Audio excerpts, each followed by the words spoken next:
เจ้านายอาจารย์ลาสิเข้ามาได้นี่เพิ่นชื่อได้ก็อันเพิ่นพุ่นน่ะนะ เขาเอามิโล มิลิโอ โดย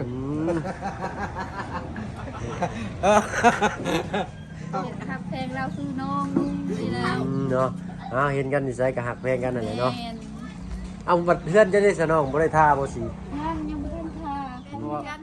เป็นเดียวแบบว่านาบลาย แม่น กันไปดำอยู่บ้านอายนี่น้องนี่สิอาย เพราะว่าดำเขานั้นดำคือไกลคือมันยังเลยเขาไหวเขาดำมาชุมน้องกันหน่อยอยู่ทางการค่ะ ไปบ่ไปดำนาแข่งกับน้องชอนนี่ ยันเพลเขา น้องชอนเองบ่เคยดำเลยน้องชอนนี่รถไทยแล้วก็บ่เคยจับเราสิบ่ลองมึงอยู่นี่ เราสิเมื่อชิโน่บอก เด้อ โอ้คัก เป็นกำลังใจให้เราเด้อ โอ้ยเป็นกำลังใจขอให้ไทยนาแล้ว เป็นกำลังใจ ไท เขา ย เด้ ตาย อ ก่อนอย่าให้ตาย โอ้ขอยย่านอยู่จังว่าอยู่ย่านรถไทยลงปีนอยู่น้องชอนเฮ็ดนี่เอ้ยแล้วจับปีนปรับเราเฮ็ดได้ดิเนาะนะน้องชอนพามาหาผู้สาวแหละบัดบ่ไปเว้านำผู้สาวพร้อมหรือบ่พร้อมสิเมื่อนำไม้เลยบ่ เมื่อพร้อม อย่าตื่นเต้นได้เวลาเมื่อน่ะ โดยบางคนสิตกแล้ว โอ้ยบ่ได้ว่าฝนสิตกก็ต้องตกแล้วฝนนี่เนาะ พอดีแหละเวลาการเดินทางมันจังบ่ฮ้อนเนาะจังเย็นแน่ตอบหน่อยค่อยทางได้อันนี้เนาะเอ้าบ่าวน้อยเชียงรายโอ้ยสบายดีดูไปจังไดมาจังไดหากระเพาะกันว่าหั่นเนาะ โดยว่าวันนัวหัวมวนสิเด้อพี่น้องมานั่งก่อนน้องละเนาะให้เพิ่นนั้นไปจ่ายค่าเสียหายให้กันก่อนทางลุงจันทร์เพิ่นไปรับจ้างทาสี บ่ โดยโธ่แว่นจะคือเท่แท้บ่าวน้อย เอาบ่คนละครึ่ง คนละครึ่งโอ้ยก็เดียวว่าใช่ข่อยเบิดแค่อยู่นี่เนาะให้น้องช้อนมึงให้น้องช้อนใส่เบิ่งอยู่ห่ะ เอาใส่ลองดูเจ้าอ่ะ ใส่เบิ่งอยู่น้องปรับจักบาทก่อนนะ อ๋อตก ว้าวเท่เกิน รอ กินขาดเลยนี่ฮะ ขาดเลย จะไปนั่งเทียบเบิ่งอยู่ห่ะ อันน่ะเจ้าสิมอบเงินบ่ เฮ้ยนะมอบหยังก็มอบได้นี่ฮะไปนั่งเทียบเบิ่งสิ ไว้แล้วเนาะความหล่อแล้ว เนี่ยมึงยิ้มก็ฮะเฮ้ยขนาดเราถอดแว่นยังกินขาดเลยนะ ไว้แล้ว เอ้ยเนาะ หล่อไว้แล้ว เนาะต้นโตร่างกายเรานี่ ไว้เจ้าดอก เดี๋ยวเอาดูได้หันเลยเนาะอ้าวรอไผบักเพิ่นพี่หน่อยเนาะฝนตกโอ้ยวอยโอ้เมื่อบ้านนี่น้องซอนในทางเปียกเปื้อนบ่ให้เว้าได้ทางเข้าบ้านนี่เต็มตัวรถเจ้านี่ โดย เปื้อนแท้บ่ได้เรือร้อนแท้ๆเลยทางเข้าบ้านนี่เนาะเป็นกี่ต้มแบบดินต้มมานะน้องดินดากบ้านเอิ้นเนาะบ้านน้อยเนาะ ดินเหนียวอย่างดินเหนียวแหละ ดินเหนียวแดงๆ แด น่ะ งบ่ แมนดินแดงเนี่ยเฮ้ยจะเมื่อจะสิสัมผัสความรู้สึกนั่นอันนี้กับ5-6 โมงนี่เพื่อเมื่อฮอกกับ3-4 ทุ่มบ้าตัวเอ้ยบัดนี้ฮะเนาะฟ้ามืดฝนมาแล้วพี่น้อยเนาะ โดย ตื่นเต้นอยู่บ่น้องล่ะไอ้ถามความใจความรู้สึกอยู่ญาติบ่หรือว่าตื่นเต้นหรืออะไรในความรู้สึกแบบว่าเก่งบ่หรือว่าในใดเนื้อในใดว่าบ่อยู่ ว่าร้ายดิเราจะคิดญาติเลยได้ดิเนาะเราจะลบเลยได้นี่โอ้ยพ่อจังนี้เราสิว่าเลยเนาะผมมีหยังดอกเนาะ จากสิพอยัง คนคือเจ้านํไปใช้กับตกน้ำบ่ไหลตกไฟบ่ไหม้น้อยเนาะเพราะว่าเฮาขยันเนาะเฮาอดทนเนาะอยู่ใช้คือกันคนเฮานี่ถ้าว่าขยันนี่หรือว่าความอดทนเป็นที่พึ่งแรกๆเลยความอดทนนี่เนาะ เอามื้อนี้เบิดมื้อบ่ได้เข้ามาหาเพิ่นพี่น้องเอ้ยเนาะก็ตัดภาพ ใส่สั่นรถบ่นั่นเนาะ ต่างยังบ่มาอยู่เนาะทางเนาะ จับดีเด้อประตูเด้อ ประตูท่าสีมันสีท่า สร้างท่าสีหรือสีท่าสร้างเอ้ยเนาะ พี่หน่อยเนาะก่อนสีย่างกายกลับบ้านกลับซองเนาะแวะเวียนเข้ามาทางบ้านพอตู้7 ปีเพิ่นอีกก่อนพี่หน่อยเนาะมารอบนี้ยังบ่ได้แวะเข้ามาเพิ่นเพราะว่าสร้างบ่ได้มาพี่หน่อยเนาะสร้างยังเงินค่าเฮ็ดให้อยู่พี่หน่อยเนาะเอ้า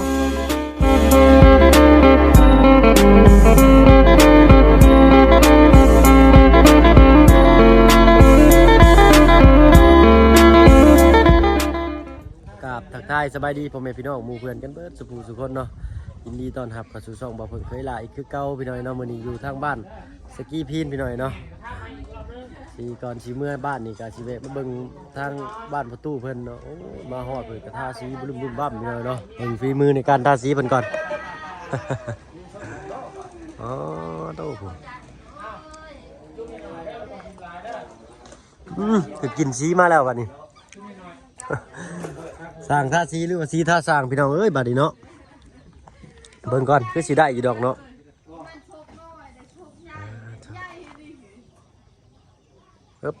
เอ้าสดนะยังอยู่บ่อ๋อยังแผ่นนี่พี่น้องเนาะยังแผ่นนี่ยังบ่ได้ขึ้นติดเนาะอัปลมเพิ่นเม้นชีพี่น้องนะกันตู้ของซ้อนกับอยู่นี่เลยนะพี่น้อยเนาะชีคือกระนั้นแท้กินแห้งแท้ใส่น้ำมันบ่สบายดีเด้อพ่อตู้เด้อเนาะสบายดีจ้าตู้สร้างท่าสีบ่นี่สร้างจะเป็นบ่ตู้ท่าจากบ้านแล้วนี่ค่อยๆเฮ็ดเนาะระวังเด้อเวลาออกไปข้างนอกอะเนาะจับนี่ออกไปแห้งได้บอลจอนคอออกไปแต่นั้นเอา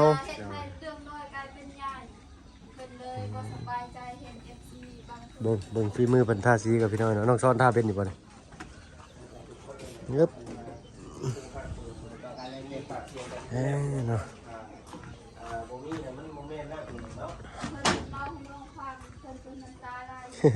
น้องซ้อนมาได้ก่อนไว้ เชิญค่ะ ไปนะกูเมื่อป้าพี่สาวได้กันเนาะเวลาทุกคน เนาะทางหน้าก็ เป็นสิเมื่อน้องไอ้ได้หรอมาดิพากันเมื่อ คอยเด้อประตูเด้อ เมื่อวันนั้นเมื่อ เนาะส่งแล้วก็ใส่ส่งเมียบ่จักนี่เอาบ่ตู้ใส่ส่งเมียบ่จะใส่ส่งเมียบ่โอ้โหทักกะลีนี่พี่น้อย ยังการ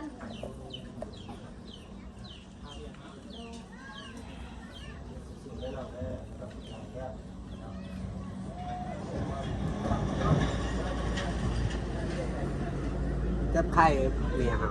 เมียจะเจ็บไข้เอ้าเพิ่นเป็นหยังบ่เพิ่นไข้ซื่อๆนี่บ่มีอยากกินแล้วบ่ บ่มี อ้าวช่างว่าแท้ย่าให้ตอนน่ะเบิดได้บ่ หมดแล้ว อืม ดีที่จะให้ยาจุดนั้น อืม หมดแล้วยา ตอนนั้นก็ไข้บ่เนา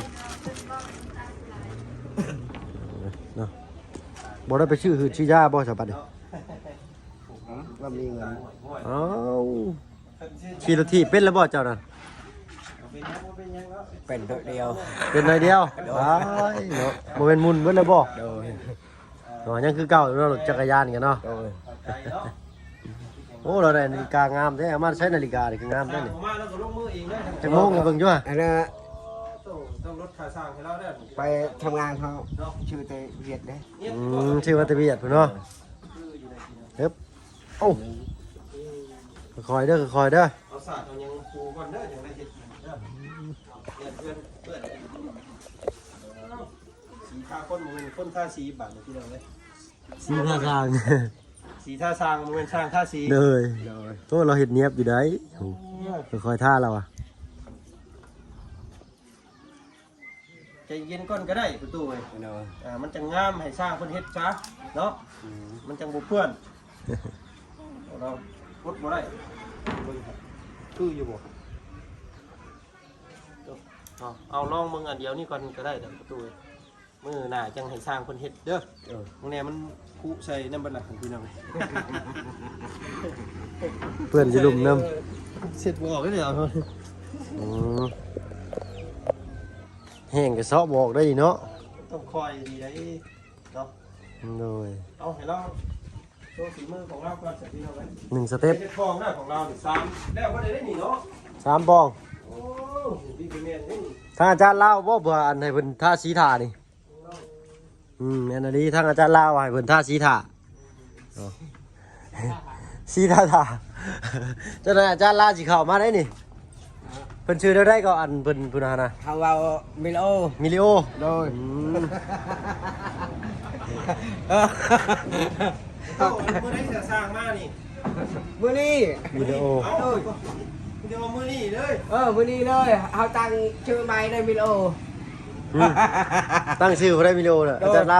อาจารย์ลาสตูดิโอเห็นบ่ โดยชาวลาว ชาวลาว โดยเขาตั้งไม้อีก เออ เป็นหมู่เคียงข้างเราแล้วอย่าถิ่มเราได้ ไอ้ใคร มันได้ประตู นำนี่ อืม เป็นยังดอกเดือน จะลาวบ่ซื้อสีเข้ามาให้ประตู โดย ตักตัวนี้เอา มัน เจอมาแล้ว อืม อื่นเนี่ย หน่อยเราเป็นชิ้นทุกอย่างอย่างนี้นี่ ไอ้ใช้ไปใหญ่ๆเนี่ยนี่น้อยกว่ามัด ทรายเนาะ ขา ใจเป็นมัดกูยิ้มกับเธอจะน้องฝา เป็นน้องเป็นชายน้องสิเอาน้องเป็นเมีย กินข้าวหรือบ่มื้อนี้ ยัง เอ้า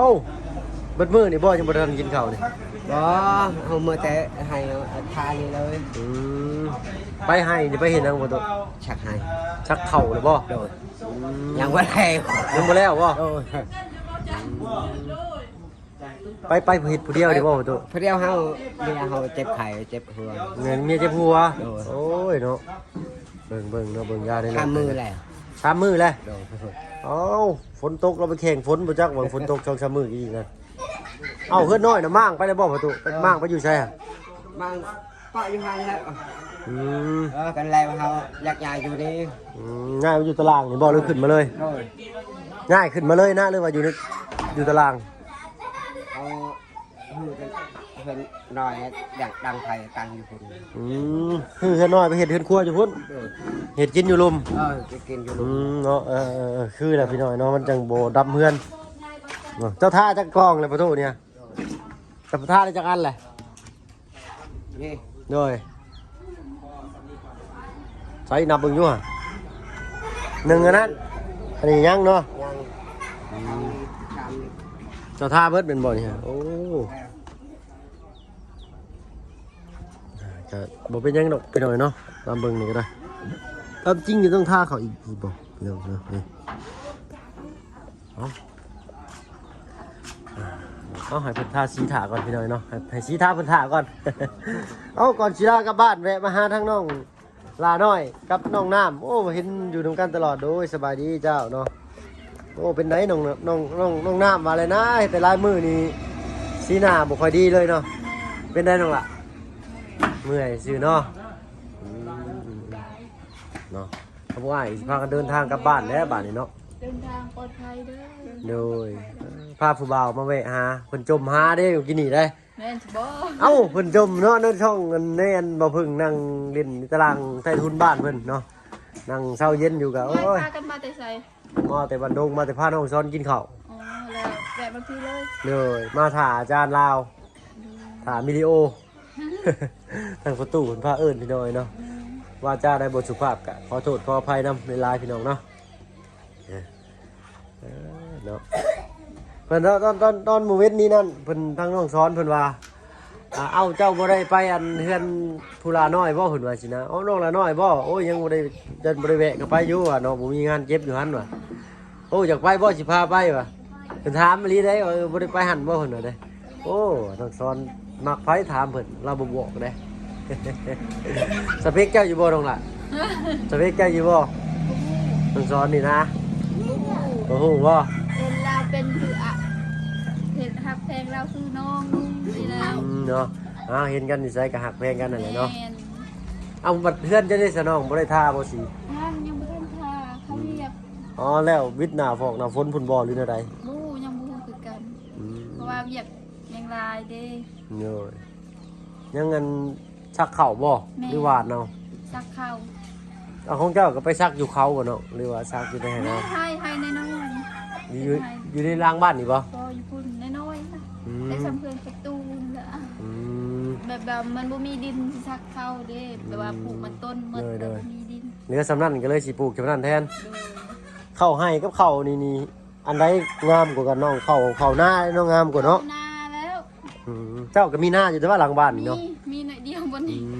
พอได้ดอกชาว30สอบเนาะ แม่น กุมปีอยู่แต่ว่าเนาะ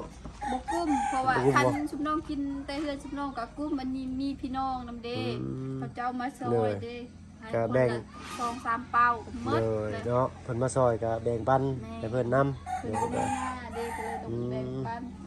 ดำมาบ่น้องหรือว่าหวานหน้านี่นะ ดำ นั่น ดำด จักรดำเป็นบ่แต่ว่าคนทางนี้นี่ส่วนมากสีดำหน้าบ่ค่อย แม่นเป็น เพราะว่า กันเป็นหน่อยเดียวแบบว่าหนาบ่หลาย แม่น คันไปดำอยู่บ้านอาไอนี่น้องนี่สิอาย เพราะว่าดำเขาน่ะดำคือไกลคือมันยังเลยเขาไว้เขาดำมาชุมน้องขึ้นหน่อยอยู่ทางการ แล้วเพราะว่าทางภาคนอกนี่ส่วนมากเพิ่นสิซัก แม่ ซักเอาเนาะ แม่น เออ บัดไปดำนา เข้ใจอยู่ น้องก็มีกันนะแต่มีบ่หลายได้ดำมันกับบ่ค่อยไวปานใด ก็ญาติพี่น้องมาซอยกันคนละไม้คนละมือแป๊บเดียวก็แล้วเลยเนาะ แม่ ก็เลยแบบบ่ได้เข้าเนื้อเข้าหนังซ้ำเนาะ แม่นคันไปอยู่ไปดำอยู่พุ่นนั่น ไปบ่ไปดำนาซอย อายเขาไวมัน เนาะ อีโตนั่นซ่า ไปบ่ไปดำนาแข่งกับน้องชอนนี่ ยันเพเขา น้องชอนเองบ่เคยดำเลยน้องชอนนี่รถไทยแล้วก็บ่เคยจับเราสิบ่ลองมึงอยู่นี่ เราสิเมื่อชิโน่บ่ เลย โอ้คัก เป็นกำลังใจให้เราหน่อยเด้อ โอ้ยเป็นกำลังใจขอให้ไทยหนาวแล้ว เป็นกำลังใจ ไท ก็ ยตายก่อนอย่าให้ตาย โอ้ขอยย่านอยู่จังว่าอยู่ย่านรถไทยลงปีนอยู่น้องชอนเฮ็ดนี่เอ้ยแล้วจับปีนปรับเราเฮ็ดได้นี่เนาะเนาะ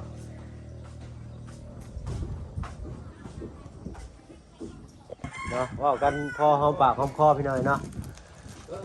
ทางน่าอยากลงมืออยู่ได้หันน่ะเนาะเอาเบิ่งก่อนกันเอาอีกแล้วบ่ลูก โตสีท่าสร้างท่าสี ไสโอ้ท่าบ้านประตูใหญ่นี่ก็ท่าบ่ลูกเอาโอ้ลงมือเองเลยบ่นี่อ๋อต้องหอมไม่ห้อยเอ๊บ ต้องรักการนิดนึง แม่นต้องท่าจากในออกนอกบ่หรือแนวใดเทคนิคของเพิ่นเนาะ ใส่แบบนี้คอยเนาะแต่หยุดมันยาก เอ้าแห้งแล้วบ่เพิ่นไปเหยียบมันน่ะเอ๊บเยี่ยม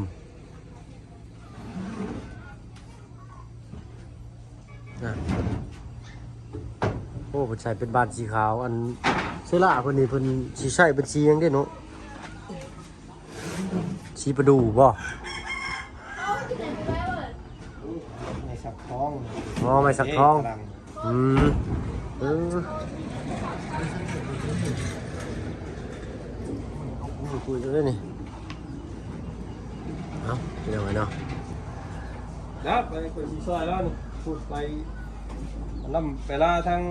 น้องหนาน้อยเพิ่นพูด ทั้งสองสาวเพิ่นบ่ แต่เบิ่งนี่กูว่านี่มีแต่ไล่กันเลยนี่ สีท่าสร้างแล้วจะหน่อยเอ้าซั่นเพิ่นเจ้าหน่อยสีท่าสร้างเพิ่นสิอายเนาะเอ้าเนาะทางประตูเนาะ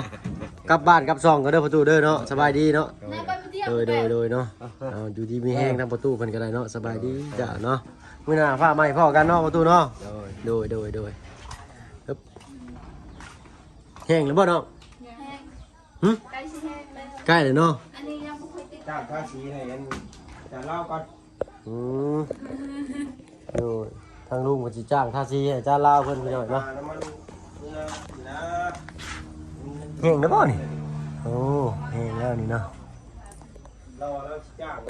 เนาะทางน้องสองคนทางอ้ายก็สิขอตัวลำลาก่อนเด้อบัดนี้เด้อพบพ่อกันรอบหน้ากันแล้วกันเนาะโดยสบายดีจ้าเนาะเอาเพิ่นก็ฝากให้กำลังใจทางน้องซ้อนให้ไทยหน้าแล้วไวๆเนาะสบายดีขี่รถถีบเป็นแล้วบ่ยังบ่เป็น เนาะผู้หนึงพุ่นพี่หน่อยเนาะน้องเบลเพิ่นปั่นจักรยานเป็นแล้วพี่หน่อยเนาะฮึบใส่เบิ่งไม้สละโอ้ขอโทษขออภัยนำลายพี่หน่อยเนาะไม้สละเป็นไม้สักทองเนาะสีอ่อนๆนอนมันจะคล้ายคือบ้านน้องปูนาเลยแต่ว่าบ้านน้องปูนาเป็นสีไม้อันสีทองกว่านี้บ่แต่สีเข้มกว่านี้นี่แหละบ้านน้องปูนาเพิ่นพี่หน่อยเนาะทางบ่เพิ่งเข้าไป 2-3 เทื่อนี่แหละเนาะเข้าไปแต่ละเทื่อก็บ่ได้ค่อยได้ถ่ายไปได้พี่น้อยเนาะได้เข้าไปอยู่แต่บ่ได้ค่อยถ่ายทำเทื่อน้องเพิ่นว่าเพิ่งได้ถ่ายทำน้องเพิ่นถือเดียวพี่น้อยเนาะตั้งแต่ขึ้นมาเซโปนเนาะโอ้ฟ้าฝนมาแล้วพี่น้อยเนาะถ้าฟ้าเช้าๆนี่สิเห็นเป็นหมอกเนาะอันนี้เป็นหมอกฝนพี่น้อยเนาะบ่เห็นเขาเลยเนาะเขาอันนี้เป็นเขาอันเป็นเอิ้นว่าภูดังคำเนาะไปพี่น้อยเนาะทางเฮากับสีขอโตวเดินทางก่อนก็แล้วกันคือสนั่นไปหาน้องซ้อนก่อน แล้วน้องซอนพามาหาผู้สาวอะไรมันบุกไปเว้าน้ำผู้สาวพร้อมหรือบ่พร้อมสิเมื่อน้ำไม้เลยบ่ เมื่อพร้อม อย่าตื่นเต้นได้เวลาเมื่อน่ะ โดยบางคนสิตกแล้ว โอ้ยบ่ได้ว่าฝนสิตกก็ต้องตกแล้วฝนนี่เนาะ พอดีแหละเวลาการเดินทางมันจังบ่ฮ้อนเนาะจังเย็นแน่กล้วยต้นกล้วยเนาะอันนั้นก็เป็นส่งคอยพี่น้องเอ้ยเนาะทิ่มสะรถ พอมันเปียกอะนะเนาะก็จักสิไว้ใส่พึ่งไว้ก็ยังบ่แห้งถ้าฝนตกใส่ซ้ำเนาะโอ้มันคือออกไว้เถอะเนาะนี่ฮักได้บ่มันคืองอกไว้แท้ จะให้เจ้ากินไว้ อย่าให้กินไว้ โอ้ยช่างว่าวไปแท้นี่เนาะ เอ้าฝนตกแล้วบานนี่เย็นสบายแล้วเจ้าเอ้ยบานนี่ โดย การเดินทางเมื่อโอ้ลังหน่อมาเนาะเอาไปปิดไว้น้องละเนาะหานั่งเส้นเช่าอยู่ห่มอยู่เงาผู้ไปผู้อยู่กระต๊อบผู้กระต๊อบน้อยคอยทางกระต๊อบน้อยคอยทางได้อันนี้เนาะเอ้ามาด้วยเชียงรายโอ้ยสบายดีสบายดีดูไปจากใดมาจากใดหากระเพาะกันวังหันเนาะ ตอนนี้รถผ่านลูกคนเลยอยู่แล้ว โดยว่าวันนัวหัวมวนสิเด้อพี่น้องมานั่งก่อนน้องละเนาะให้เพิ่นนั่นไปจ่ายค่าเสียหายให้กันก่อนทางลุงจันทร์เพิ่นไปรับจ้างทาสี บ่ โดย ถูกแว่นจะคือเท่แท้เบาหน่อย เอาบอกคนละครึ่ง คนละครึ่งโอ้ยเดียวว่าใช่ข่อยเบิดแค่อยู่นี่เนาะให้น้องสอนมึงให้น้องสอนใส่เบิ่งอยู่ห่ะ เอาใส่ลองดูเจ้าอ่ะ ใส่เบิ่งอยู่น้องปรับจักบาทก่อนนะ อ๋อตก ว้าเท่เกิน รอ กินขาดเลยนี่ฮะ ขาดเลย จะไปนั่งเทียบเบิ่งอยู่ห่ะ อันนั้นเจ้าชิมอบเงินบ่ เฮ้ยน้ำมอบยังก็มอบได้นี่ฮะไปนั่งเทียบเบิ่งสิ ไว้แล้วเนาะความหล่อแล้ว เนี่ยมึงยิ้มก็ฮะเฮ้ยขนาดเราถอดแว่นยังกินขาดเลยนะ ไว้แล้ว เอ้ยเนาะ หล่อไว้ เนาะต้นโตร่างกายเราดี ไว้เจ้าดอก เด้อ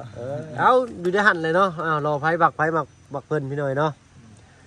ฝนตกโอ้ยวอยโอ้เมื่อบ้านนี่น้องซอนในทางเปียกเปื้อนบ่ให้เว้าได้ทางเข้าบ้านนี่เต็มตัวรถเจ้านี่ โดย เปื้อนแท้บ่ได้เรือร้อนแท้ๆเลยทางเข้าบ้านนี่เนาะเป็นกี่ต้มแบบดินต้มมานะน้องดินดากบ้านเอิ้นเนาะบ้านน้อยเนาะ ดินเหนียวดินด่างดินเหนียวแหละ ดินเหนียวแดง แด ๆ ง เนี่ย แดงบ่ แมนดินแดงเนี่ยเฮ้ยจะเมื่อจะสิสัมผัสความรู้สึกนั่นอันนี้กับ5-6 โมงนี่เพื่อเมื่อฮอกกับ3-4 ซุ่มบ้าตัวเอ้ยบัดนี้ฮะเนาะฟ้ามืดฝนมาแล้วพี่น้อยเนาะ โดย ตื่นเต้นอยู่บ่น้องล่ะไอ้ถามความใจความรู้สึกอยู่ญาติบ่หรือว่าตื่นเต้นหรืออะไรในความรู้สึกแบบว่าเก่งบ่หรือว่าในใดเนื้อในใดว่าบ่อยู่ ว่าร้ายนี่เราจะคิดญาติเลยได้ดีเนาะเราจะลบเลยได้นี่โอ้ยพ่อจังนี้เราสิว่าเลยเนาะผมมียังดอกเนาะ จากสิพอยัง คนคือเจ้าน่ะไปใช้กับตกน้ำบ่ไหลตกไฟบ่ไหม้น้อยเนาะเพราะว่าเฮาขยันเนาะเฮาอดทนเนาะอยู่ใช้คือกันคนเฮานี่ถ้าว่าขยันนี่หรือว่าความอดทนเป็นที่พึ่งแรกๆเลยความอดทนนี่เนาะย่อยเนาะฟ้าลมฝนตกมาแล้วเนาะเอ้ยบ่อยากจากเจ้าแต่เวลานั้นมันไหลมาบาดนี้ทั้งน้องซ้อนก็หาวอยู่หานอนแหละบาดนี้เนาะซ้ำนี่อยู่บ้านนี่ก็นึ่งข้าวเป่าไฟเลยเนาะน้องเนาะทั้งตัวพ่อนี่เนาะเพิ่นกินข้าวกินน้ำเพิ่นก็นึ่งเป็นอยู่ที่เนาะ เป็นตลอด เพิ่นก็นึ่งอยู่เนาะเพิ่นไปส่งใช่นะโอ้ยาวๆชิมเวนบ้านน้องอันน้องนางน้อยบ่ตุแค่รู้สิ่งนะสั่งเลยบ่ยังเนาะถูกป้าบนเกิดแหงไปพี่น้อยเนาะว่าอะไรอาชีพไปอาชีพเพิ่นเนาะเนาะทั้งน้องซ้อนนี่เบิ่งนี่ใจลบเลยนะนี่เนาะยิ้มเบิดเด้อพามาลำมาลาผู้สาวก่อนเนาะ โดย พามาลำมาลาน้องลาน้อยพี่น้อยเนาะพาเพิ่นมาเล่นมาเอ็นนั่นแหละพาเพิ่นมาแวะบ้านพ่อตู้เนาะก็บ่ได้ตั้งใจว่าพาเพิ่นมาหาผู้เสียผู้สาวอันใดหรอกพี่น้อยเนาะผู้แลเมื่อพุ่นว่าไปพ่อผู้สาวอยู่พุ่นสิมักบ่จักอันนี้มักอยู่บ่น้องสิคือบ่น้องก็ต้องมักแต่ว่าเนาะต้องว่าโอ้ยเพิ่นสิมักเขาบ่โลแลถามซั่นเลยน้องเนาะเอ้าเนาะน้องเพิ่นก็ ยันแต่เขาบ่มักหั่น เจ้าเขาบ่ฮักเนาะ เว้ามักเขาก่อนแล้วก็แล้ว เจ้าแก้เขินเนาะ เขา แก้เขินเนาะ เออ พี่น้องเนาะ เอาบอกกันไรยากันห่างไปหน่อยเนาะผมพอกันในระหว่างการเดินทางของสามก๊กสามเคยเลยกะทั้งน้องซ้อนอีกผู้หนึงพี่หน่อยเนาะเป็น4คนมื้อนี้เดินทางกลับเมืองเนาะก็คือสิบ่ง่วงบ่เหงาคือแต่เก่าพี่หน่อยเนาะและพ่อๆกันเนาะสิเกิดยังขึ้นหรือว่าสิมียังไงป้าลูกในรุ่นได้ชมกับติดตามรับชมกันพี่หน่อยเนาะในระหว่างการเดินทางของเฮาครั้งนี้เนาะฝนกระตกแล้วพี่หน่อยเนาะพอดีแหละค่อยๆไต่เมื่อเย็นพี่หน่อยเนาะผมพอคลิปหน้าคลิปนี้ลาแล้วน้องซ้อนเนาะสบายดีฝากติดตามน้องซ้อนอยู่ชโน่แน่ โดย สิเฮ็ดหยังแน่มื้อนี้ฮะ ฝากติดตามเลยเด้อ โดยสิเฮ็ดหยังแน่เจ้าสิเมื่อเฮ็ดหยังแน่บอกพ่อลุง ไทยหน้า เป็นกำลังใจให้น้องซ้อนไทยหน้าเด้อเนาะ โดย เนาะโอ้ยเนาะสิคืออยู่บ่นี่โชว์กล้ามไปป้าลุงมึงอยู่ฮะเห็นกินสิอยู่โอ้ถอดเสื้อก็เฮ้ยโอเคพี่น้อยเนาะเอ้าบอกกันไล่ยากันห่างคลิปนี้ลาแล้วพี่น้อยเนาะผมพ่อคลิปหน้าเอาเป็นว่าสบายดีเนาะ